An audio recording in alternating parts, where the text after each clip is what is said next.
Praise the Lord. At sa sarili pong pagkakataon ito, gusto ko pong i-share sa akin pagkalala natin ang salita ng Diyos. Nakita ko siya sa Philippians chapter 3. Minsan ang biro ko ay medyo mabilis ako mag-preach kasi 3 oras na binigay sa akin ng pastor. Ay, biro lang po, hindi naman 3 oras. Sila po. Pero ang pinaka-importante po ay magpuri ang ating Panginoon at ang ipagligtas sa Jesus Cristo. Yun ang pinaka-importante palagi po. So, buksan ko lang ako sa ating Biblia sa Philippians chapter 3, verse 7, 11 po. Sa inyo po mga Biblia, siguro meron na sa PowerPoint ay babasahin ko sa English at kaya rin po basahin sa inyong sarili mga Biblia po para ang ating pananampalataya ay palaging nakasangkayon sa salita ng Diyos at hindi sasabi-sabi lang ng mga tao. Okay po? So, babasahin ko sa English at pakibasa rin po sa inyong mga Biblia po. But whatever things were gained to me, those things I have counted as loss for the sake of Christ. More than that, I count all things to be lost in view of the surpassing value of knowing Christ Jesus, my Lord, for whom I have suffered the loss of all things, and count them but rubbish, so that I may gain Christ and may be found in Him, not having a righteousness of my own derived from the law, but that which is through faith in Christ, the righteousness which comes from God on the basis of faith. Verse 10 po, that I may know Him and the power of His resurrection and the fellowship of His sufferings, being conformed to His death, in order that I may attain to the resurrection from the dead. Sabi nga po ni brother kanina, nung binasa niya yung Matthew chapter 28, ito po, verse 18 to 20, malinig po sila ang tawag doon ay the Great Commission. Familiar ba tayo doon, di ba? The Great Commission po. Ang sinasabi po minsan is that is amazing po. Ano po ang mission ng simbahan? How can we fulfill the Great Commission po? Ang isa po, nasasabi natin na pag-usapan namin ng mga pastor is to know Christ and to make Him known. Ano po, pamilya kay Pastor Ryan to. Kasi yun talagang mission, di ba? Ano po, ang makilala ng lubos si Kristo at ipakilala siya sa buong mundo. Ano po? Kaya yun po ang paraan para ang mga tao, ang bawat bayan ay maging disipulo ni Kristo, ay dapat talaga niyang makilala kung sino siya. At dapat ipakilala natin siya sa buong mundo. That is the Great Commission. To know Christ and to make Him known. And that's how we become disciples po. Dito nga po, sa nakasulat dito, I count all things as lost in view of the surpassing value of knowing Christ Jesus, my Lord. Hindi po i-share ako sa inyo. Sa Grego po, yung original language sa Bible po, Grego, ano? Alam ko, sigurado, tinuro sa inyo ni Pastor Ryan dito. Ang isa po ito, yung count ay count it to think, to judge, and to govern. Sabi ni Paul, si Paul po ay nasa prison ng sinulan ng Paul. Ay sabi niya, nung mas siya nakulong na dahil kay Kristo, siya ay kinulong dahil siya ay nag-preach ng gospel ni Kristo. Pero ito pa rin ang sinasabi sa mga simbahan. I count all things. The way, paano siya mag-isip, paano siya mag-desisyon, at kung ano ang sinusunod sa buhay niya ay tungkol sa value ng ating Panginoon ni Kristo. I count all things as lost compared in view of the surpassing value. Ito rin sabi na, higit pa sa lahat. Superior to all. Higit pa. Ganun yung kataan niya, no? Higit pa sa lahat. The surpassing value of the Lord Jesus Christ. And knowing Christ Jesus, my Lord, ito po yung knowledge with understanding. Ito po, hindi po yung, alam mo yung sinasabi ng mga tatay natin, pasok sa isang tenga, labas sa kabila. Pero pinag-isip mo ba yung sinabi mo sa'yo, anak? Minsan po, ang mga anak natin, di ba? Lalo din biglang, gawin din na sinasabi natin, more than know, dapat malaman mo at gusto mo maintindihan kung sino talaga si Yesu Cristo. Ganun daw po natin malalaman ang kanyang surpassing value, ang kanyang higit na halaga. Hindi lamang sa buhay natin, higit na halaga sa buong creation. The surpassing value of knowing Christ Jesus, our Lord. And yung pong Lord is doon pa natin sa Grego na kurios. Right? He is the sovereign owner of us, the church. He is the sovereign ruler and the master po. And it all begins po from action. Tayo nakita natin ang kanyang higit na value. Ang kanyang higit na halaga kung sino siya. At yes po, kung sino siya ang dapat mag-govern kung sino siya sa atin. Punta po tayo sa mga passage sa Bible po, sa Philippians chapter 1, verse 3 to 5 po. Babasahin po tayo ng maraming pong scripture, praise the Lord, di ba? Ang parating turo ko na sa mga bawat simbahan na pinupuntahan ko. Sabi ko, huwag kayo maniniwala sa akin, maniwala kayo sa Biblia. Kung hindi nakasulat sa Biblia, huwag niyong paniwalaan. So kaya po, gusto ko kayong basahan ng Biblia para po ang ating pananampalataya at pananalig ni Kristo ay sang-ayon sa salita ni Kristo po. Philippians chapter 1, verse 3 to 5, sabi dito, I thank my God in all my remembrance of you, always offering prayer with joy in my every prayer for you all, in view of your participation in the gospel from the first day until now. Itong gospel daw, ang ebanghelyo, ang dahilan bakit si Pablo nagpapasalamat sa mga Kristiyano sa lugar ng Philippi.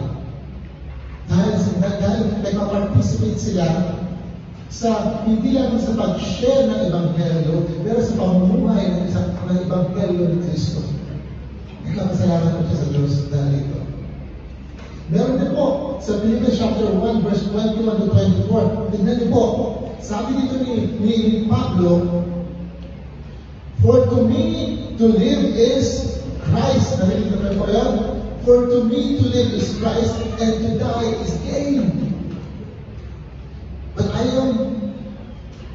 if I am to live on in the flesh, this will mean fruitful labor for me, and I do not know which to choose. But I am hard-pressed from both directions, having a desire to depart and be with Christ, for that is very much better. Yet to remain on in the flesh is more necessary for your sake. Sabi ni Pablo, hindi ko na alam, pero alam ko, parang gusto ko lang mamatay para ako yung makasama ko si Kristo. Pero habang ako yung nabubuhay, papagsilbihan ko kayo. Pero sabi ni Kristo, pero alam nyo, ang mas maganda, mamatay na ako. Meron pong dati ang nalilig ng mga pastor. Sino ang gusto makasama si Kristo at kayong namatay? Taas ang kamay, taas ang kamay. Sino ang gusto mamatay ngayong araw na ito? Babaan ako kamay. Diba? Pero sabi ni Pablo, ako gusto mo na eh. Hindi dahil gusto niya mamatay. Pero for me to live is Christ and to die is gain, makakasama niya si Kristo. Hindi ang kamatayan ang hanap ni Pablo, ang makasama si Kristo. Eh sabi, alam ko mas importante yun. Alam ko mas maganda yun. Kasi nakikita niya ang kahalagan ni Yesu Kristo doon. Kaya kung masasabi natin po, dito ay, in view of the Lord Jesus Christ, we will understand His gospel and why for believers, to live is Christ, who is our surpassing gain. Basahin po natin ang John chapter 17, verse 1 to 5 po. John chapter 17, verse 1 to 5. Tignan po ang sabi ng ating Panginoon sa Kristo.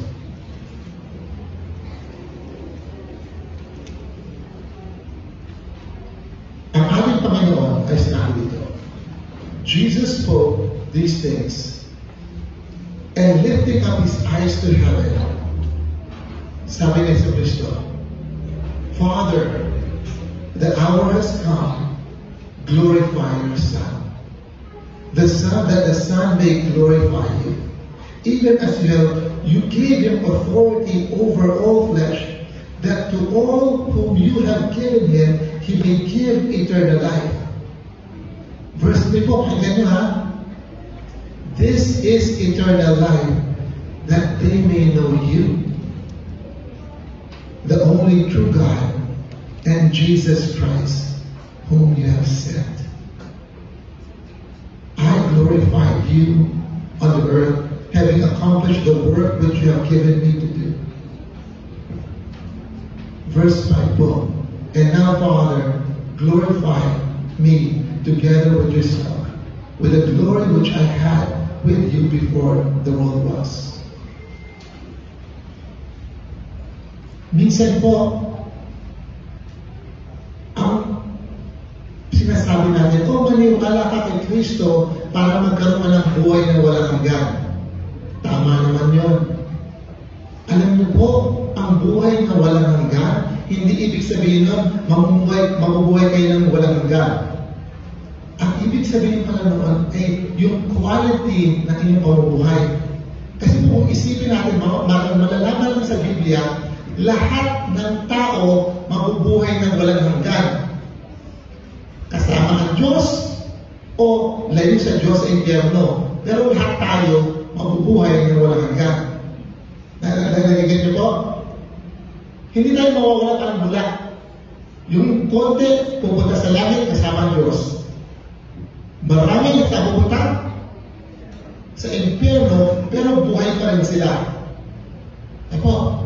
So ang buhay na walang hanggan pala ay ito ay makilala natin kung sino ang Diyos, kung sino si Kristo. Sabi nga sa ito, this is eternal life. Sinabi ng Jesus Christ, galing ako kabibig niya ni Jesus Kristo, sabi, bigay ko sa inyo ang definition of eternal life. Makilala niyo ako.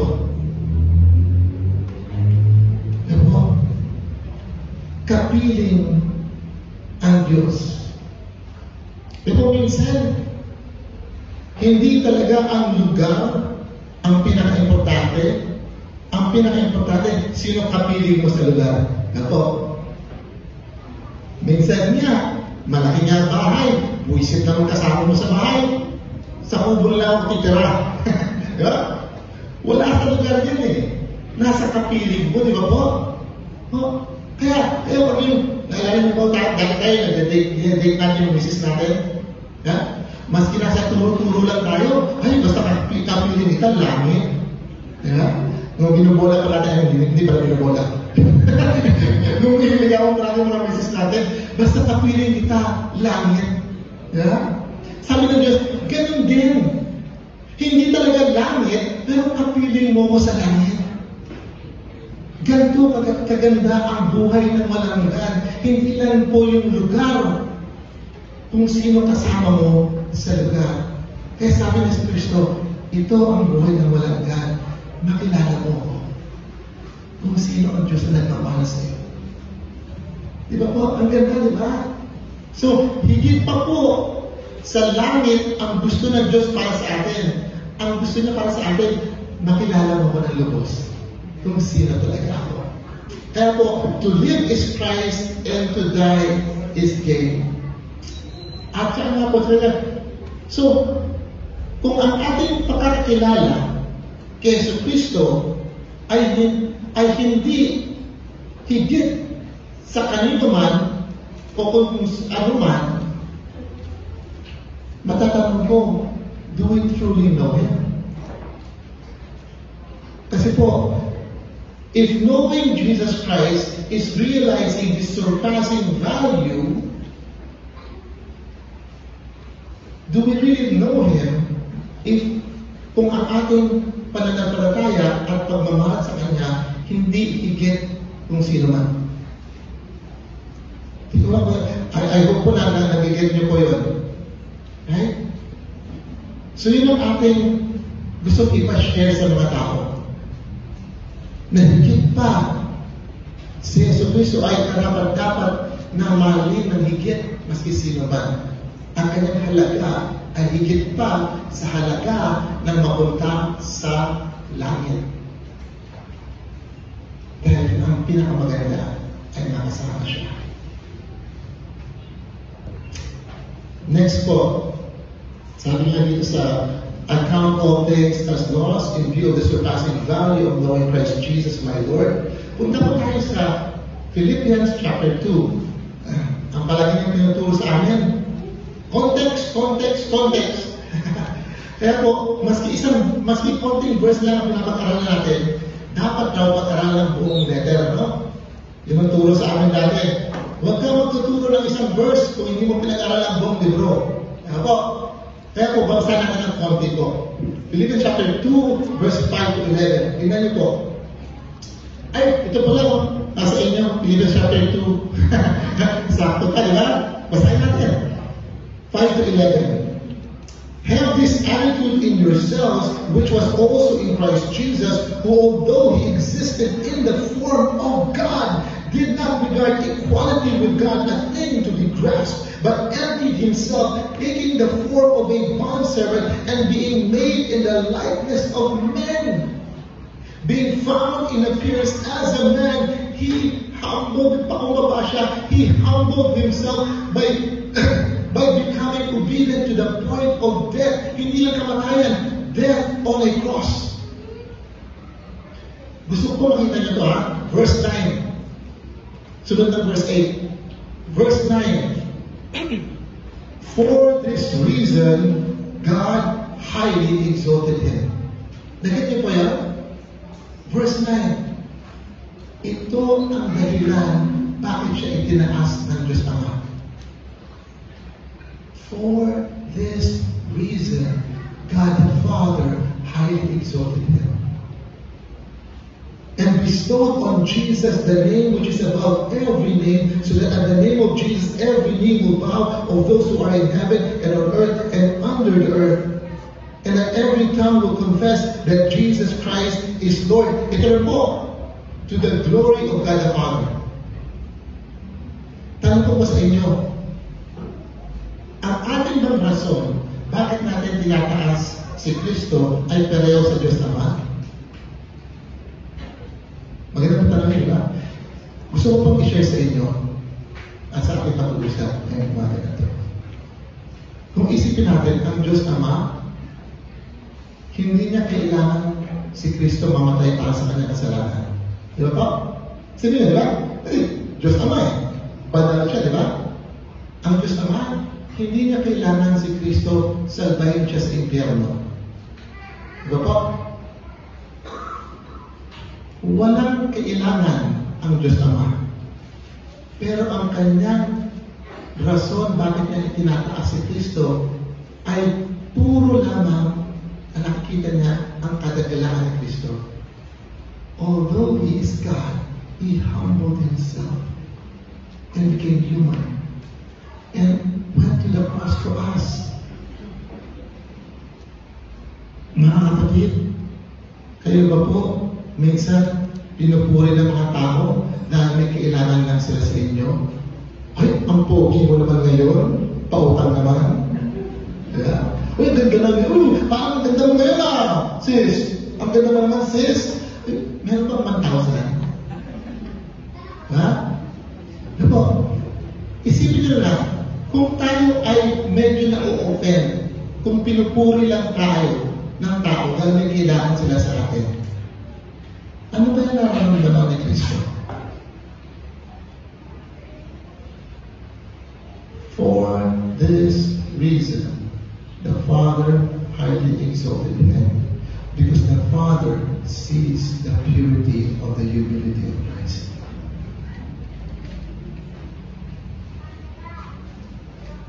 Kaya, to know Christ is our greatest gain. Because there's so much more. Meron bang mas higit pa sa pagsalba ni Kristo sa atin? Meron bang mas higit pa sa lugar ng langit ay makilala si Kristo and to appreciate Him just for who He is. not only for what He can do for us. Meron ako napanood ng movie, matagal na, matanda na kasi ako eh. Yung hindi ko makalimutan itong linya doon sa movie. Sabi isang babae, ako ba mahal mo dahil kailangan mo ako? O kailangan mo ako dahil mahal mo ako? Nalala yung movie na yun? Sinabi ko sa boyfriend ko yan. Isipin mo kung mahal ka lang dahil kailangan sila sa'yo o kailangan kita dahil mahal kita. Ano ba yung sabihan sa Panginoon?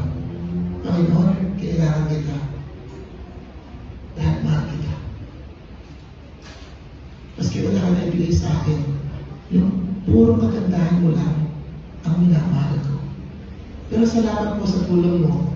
Pero ang pinakalikit na dahilan ng aking pagmamahal sa iyo dahil nakikita ko ang iyong kalawalatian.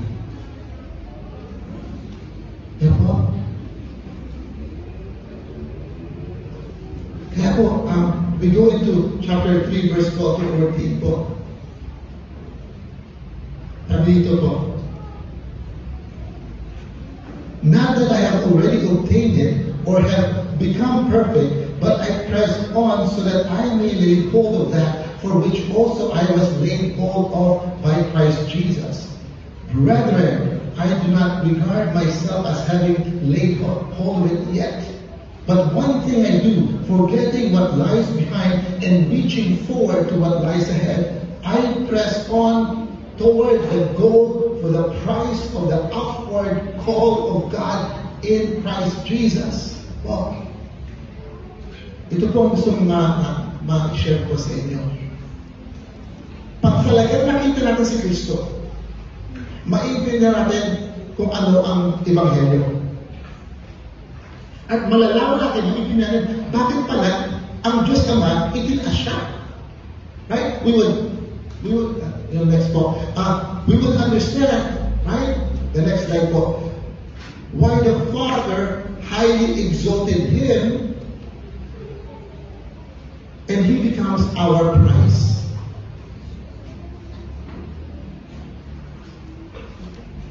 Wala na po tayong gugustuhin na makamtan kung hindi si Kristo.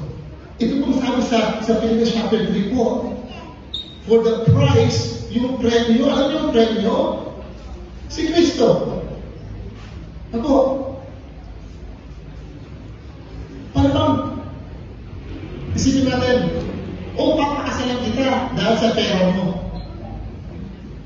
Pero, papakasalan kita kasi ang premyo sa buhay ko, ikaw. Ikaw ang gusto mo. Hindi bahay mo, hindi kayamanan mo. Ikaw ang premyo mo. Ikaw ang rason, ba't ako napakahirap dahil nakamtan kita.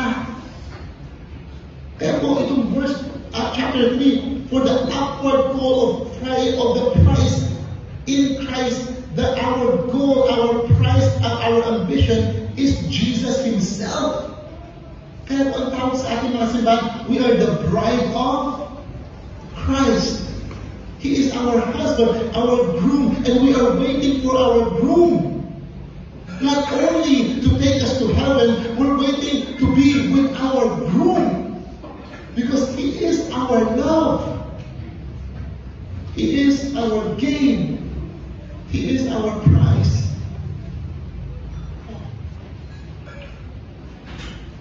There's so much more to Jesus than Savior and Lord.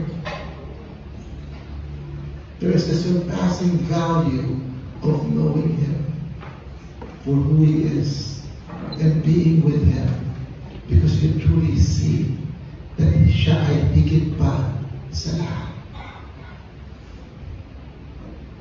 Meron pong sharing. Ako po hindi naman marunong magkapangbahan. Pero po, medyo nagigat kayong share ng tatay. Parang kayo po may sakit dati po, di ba po? Ako at ako si sister, meron din sakit sa tiyan po. Tagalog lang po ako, pasensya na kayo. Pero alam niyo po, minsan, isip mo, Panginoon, bakit minsan ang mga anak mo pinapagaling mo? Ba't minsan hindi mo sila pinapagaling?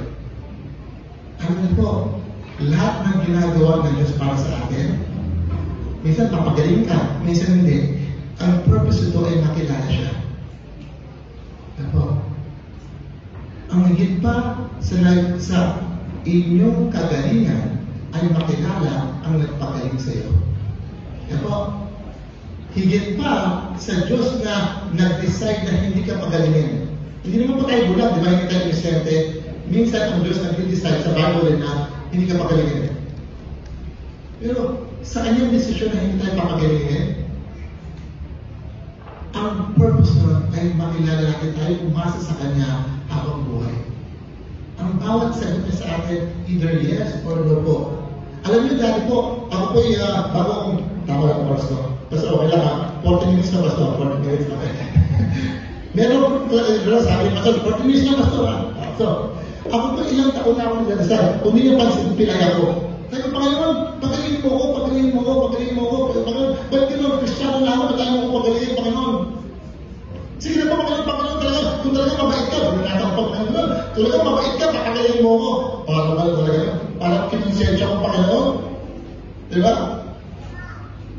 Dilala ako ng Panginoon sa 2 Corinthians chapter 12. My grace is sufficient for you, for my power is made perfect in your weakness. Nung nabasa ko yun, luta ko sa ako, sorry po. Kaya pala ngayon ito sabi ng Lord sa akin, para makilala ko pa ng lubos. Para ako I don't depend on my physical strength, but each and every day, bawat lakad ko sa buhay, hindi ako yayabang, palaging depende lang sa inyo, Panginoon. Salamat po, inyong pagkapiling o pagkasakit nyo. It's a blessing because it teaches us to rely on Him, to know Him. Siya ang pag-asa, siya ang ligaya. Kasi hindi nyo, Panginoon, alam niya ang matamis na ligaya? Pag hindi binigay sa inyo, sa atin, ang gusto nyo hinihiling sa Panginoon, pero siya pa rin ang ligaya ng buhay nyo. Ang pinakamatamis na worship po is yung worshiping Jesus Christ in the midst of your pain.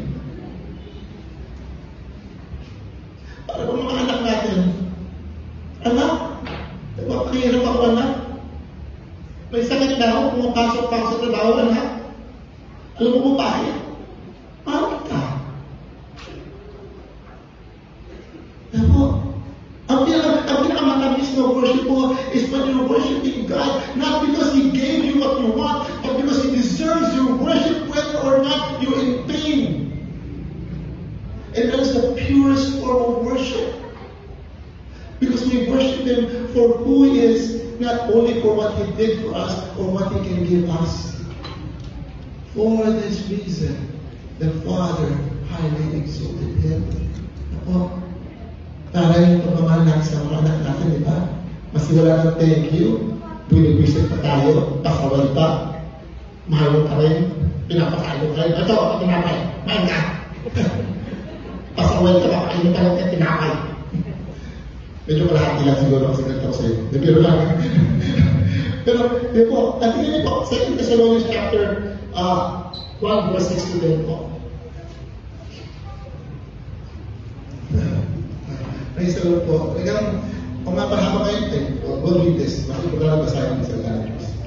2 Thessalonians chapter 1 verse 6 to 10. Sabi ito, for after all, it is only just for God to repay with affliction those who afflict you. And to give relief to you who are afflicted and to us as well. When the Lord Jesus will be revealed sa araw, ang Panginoon, di ba? Will be revealed from heaven with His mighty angels in flaming fire. Mapicture na kaya ito? Diba? Dealing out retribution to those who do not know God. Kita nyo? Ang parusa sa mga tao, hindi nakakilala sa Diyos. Ang premyo natin ay makilala natin ang Diyos. Kung ang parusa ay hindi kilala, ang premyo natin ay makilala ang Diyos. Tingnan po. And to those who do not obey the gospel of the Lord Jesus Christ, this will pay the penalty of eternal destruction away from the presence of the Lord and from the glory of His power. When it comes to be glorified in His saints, on that day and to be marveled at. Marveled, mamamangha ang mga bawat tao. Pagdating pagbabala ni Kristo, wow, ganito ka pala kaluluhan, ganito ka kaganda. Mamamangha raw ang lahat ng tao pag nakita nila si Kristo. Oh.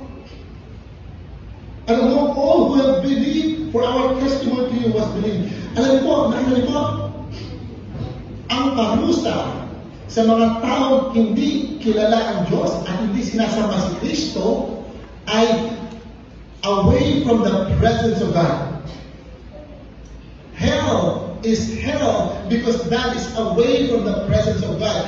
Greater, more painful than the flames and the sulfur and the brimstone of hell is to be away from our God.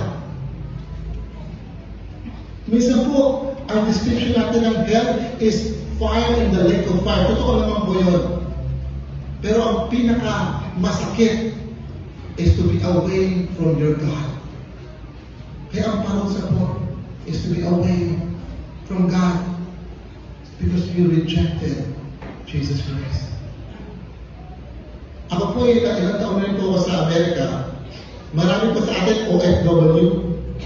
Opo, meron ba kayong anak dito na nagtatrabaho sa States? Meron ba? Minsan po nag-Bible study kayo sa mga OFW sa Canada at sa Amerika. Sa Canada po, nag-i-snow doon siguro 5 months in a year. Masakit po. Maganda lang sa picture ng snow, masakit sa pala. Huwag kayo maingit sa snow. Masakit po yung rayuma nyo, magdodoble kasi masakit ang rayuma, yung matatanda doon. Ano ang sprinter doon, yung dami snow, masakit ang rayuma ko, yung mga kamay nila, masakit po ang snow. So, nagkabago study kami, sabi ko, kapatid, okay ka lang? Okay lang, mahirap talaga magtrabaho sa abroad. Oo, kapatid, mahirap ang snow. Hindi yun po, pastor. O mahirap bang mga magtrabaho ng 10 hours a day? Hindi po yun. Anong pinakamahirap, kapatid? Malayo sa pamilya mo. Get nyo? Hindi snow, hindi trabaho, malayo sa pamilya mo. Pag nakita natin ang kalawalatian ni Kristo ng bawat tao, isang araw, bawat tao ay luluhod. Bawat tao ay bukumbes. Makita ang kalawalatian ni Kristo. At ang parusa sa iyo ay mahihiwalay ka sa akin. May ibang sakit po na higit pa sa physical. Ito ay sa emosyonal. Ito sa puso na binagyan ko ang Diyos na nangungusap sa akin araw-araw. Ang reward po natin ay makasama ang Diyos. Praise the Lord God. Ang parusa ay malayo sa Diyos. Higit pa po ito sa impyerno. Ito ay hindi makasama si Kristo. Ang next po ito. Ang panghuli at pangatlo. Dahil baptist ako, 3 puntos lang ano. Hindi ko naintindihan yung joke na yan. Alam mo Pastor Ryan yung joke na yan. Pag baptist ako, 3 puntos lang eh. I count all things as lost in view of the surpassing value of knowing Christ Jesus. Dito na po ako tatapos, mga kapatid. Philippians 4, verse 4 to 7 po. Balik po tayo. Sabi niyo po sa simbahan, rejoice in the Lord always. Again, I will say rejoice. Nakatayo na ba ito? Diba? Let your gentle spirit be known to all men. Nakita mo na the sentence sa verse 5? The Lord is coming. Take niya?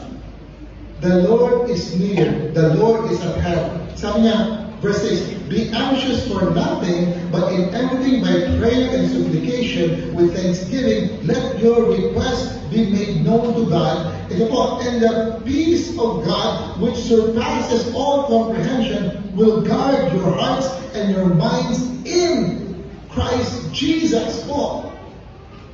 Hindi po ito ang peace na ibibigay sa iyo ng Diyos pag may problema ka sa pera. Hindi po ito yung peace na to. Hindi yung peace na binigay ng Panginoon pag meron kang problema sa mister mo. O may meron problema sa mga anak natin. That's not the peace. The peace that surpasses all comprehension is because you have Jesus Christ in your life. And He's coming back soon. Yung napaka-short na statement, the Lord is near. Huwag kayong matakot. Alam ko may problema kayo. In this world, you will have tribulations, right? But take courage, I have overcome the world. Not only that we overcame, but our desire is the overcomer. And His name is Jesus Christ. He's coming soon. Oh. Mapuno na tayo ng problema sa mundo. Pero ang love ng buhay ko parating na. My peace is not based kung marami akong pera sa bangko. My peace is not based kung sumusunod sa akin ang mga anak ko. My peace is not based kung hindi ako binubwisit ng mister ko. Sorry mga mister ako. Kaya okay lang. O yung boss ko mabwisit. Ang peace is, your God is coming soon. Pero isipin mo, kung hindi siya ang love ng buhay mo, may peace ka ba talaga? Kasi po, malalaman natin sa ating buhay ko, ang pinaka-kinakatakutan ng tao, doon mo malalaman kung sino pinakamahal sa buhay. Ang pinaka-nagdudulot ng kasayahan sa isang tao, doon mo makita kung sino pinakamahal niya. Dalawa lang yan eh, pinaka-kinakatakutan at pinaka-nagdudulot ng ligaya. Marami kong parents, alam mo pinakatakot ako? Naku, makita mga anak ko. Diba? Ang pinakadudulog minsan, binilindulog ng buhay. Umuwi na ako, makita ko lang, ngiti anak ko, masaya na ako. Paano kaya po kung ang pinaka-mahal sa buhay si Kristo? At sabi niya, balik na ako, malapit na. Excited ka? Excited ka? Parating na ako. Kasi excited tayo kung siya ang pinakamahal natin, di ba? Para bang nga tayo tumawag na punta ng Amerika na ilang taon. Kasi airport ka meron pang sign. I love you, Ma! I love you, Ma! Paano kaya? Tagabakit mo sa na, Lord! Andito ka na! Pag tumulog na ang trumpeta, pag bumukas na ang langit,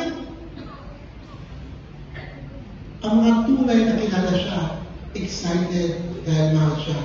Ang mga hindi siya kilala, matatakot raw dahil dumating ang pag-uhukom. Anong pakiramdam niyo kung sasabihin ko sa inyo, malapit na dumating si Kristo? Are you overwhelmed with joy o may worry sa buhay niyo? Check lang po. Narito kayo, check lang ako.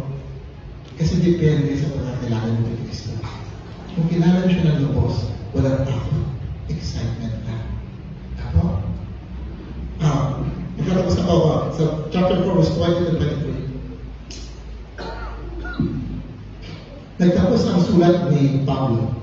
Sabi niya, now to our God and Father be the glory forever and ever. Amen. Greet every saint in Christ Jesus. The brethren who are with me greet you. All the saints greet you, especially those of Caesar's household. Tingnan po, last sentence sa letter, ha? The grace of the Lord Jesus Christ be with your spirit. Okay, mga kapatid. Ano po ang grace sa Tagalog? Grasya, biyaya, no? Okay. Alam niyo po, yung grace na English, nagaling yan sa original language na charis. Alam niyo po ang charis? Tama pa yun. Grace, kindness, favor, gift. Alam niyo ang definition ng charis? Joy. Let the joy of Christ be in you. But if He is not our joy, then do we really know Him for who He is? The grace is more than the absolute and ultimate grace that God has given us. The ultimate joy that God has given us is in the very person of Jesus Christ. Mga kapatid, recite po natin mga bata, recite natin John 3:16. For God so loved the world that He gave His only begotten Son, that whoever believes in Him will not perish but have eternal life. Ganito na lang tayo kamahal ng Diyos na ibinigay niya sa atin yung pera, sasakyan, bahay, kalusugan, asawa, anak, ano po? Si Kristo. There is no greater grace or joy that God has given us other than Jesus Christ. Kaya tanong, sino ang pinaka-nagdudulot ng kasayahan sa buhay ko? Yung binibigay ni Kristo o si Kristo lang? Amen! Amen! Praise the Lord! Kasi po, kung talagang kilala natin ang kaluluwalhatian ni Kristo, wala nang hihigit sa Kanya. Po, ganito na po ang tunay ng pananampalataya kay Kristo po. Kaya po masasabi natin ito, in view of the Lord Jesus Christ, we will understand His gospel and why, bakit tayo dapat maniwala sa Kanya? Siya ang ating surpassing joy. Kung hindi siya higit sa lahat, masasabi ba natin talagang tayo ay dapat na kilala siya? Kasi kung talagang kilala ng isang tao si Kristo, siya ay higit sa lahat. Kasi yun siya eh. Kung hindi siya sa lahat, masasabi ba natin talagang tayo believers in Christ?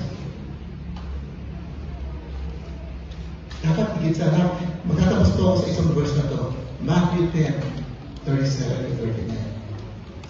Dahil sa Yesu Kristo ay Diyos, alam niya kung paano kausapin ang kanyang mga nilikha at kanyang mga disipulo para malaman natin ano ibig sabihin ng naniniwala sa Kanya.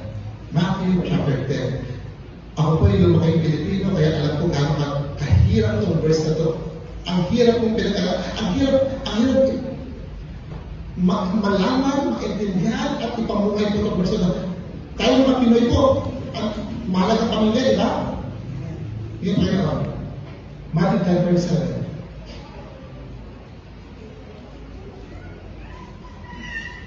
Sorry pa, nagpunta sa Mark. Ba't mali? Matthew 10:7. Sabi ito. He who loves father or mother more than me is not worthy of me. You get it, no? And he who loves son, mga anak natin, or daughter more than me is not worthy of me. And he who does not take his cross and follow me is not worthy of me. He who has found his life, kung mas mahal pang buhay mo, will lose it, and he who has lost his life for my sake will find it. Dito po ako. Ano? Wow, ganun pa talaga? Kasi dati po ako, naniniwala ako kay Kristo para magkaroon naman ng buhay ang pamilya ko. Sabi niya, kung mas mahal mo pa ang pamilya mo kaya sa akin, you're not worthy of me. Hindi mo pa nakikita ang aking halaga. Ang tao na tunay nakikita ang halaga ng Kristo, mas mahal pa si Kristo kaysa sa ating mga magulang. Hindi sinasabi ni Kristo, huwag natin mahalin ang magulang natin. Pero ang kanyang kahalagaan ay higit pa sa ating magulang. Hindi po ang sabi ito ha. Sino po, ako mag-invento na sa Bible po ha. Kasi huwag kayo maniwala sa akin. Maniwala kayo kay Kristo. Opo. Kung mahal pa, mas mahal pa natin ang mga anak natin kaysa kay Kristo, hindi pa natin nakikita ang kanyang worth. Kung mas mahal pa natin ang buhay natin kaysa kay Kristo, sarili natin, hindi pa natin talaga nakikita ang tunay niyang halaga. At hindi po nito. Hindi, ang focus ay hindi, huwag natin mahalin ang pamilya. Ang focus is, nakikita mo ba na higit pa ako sa kanila?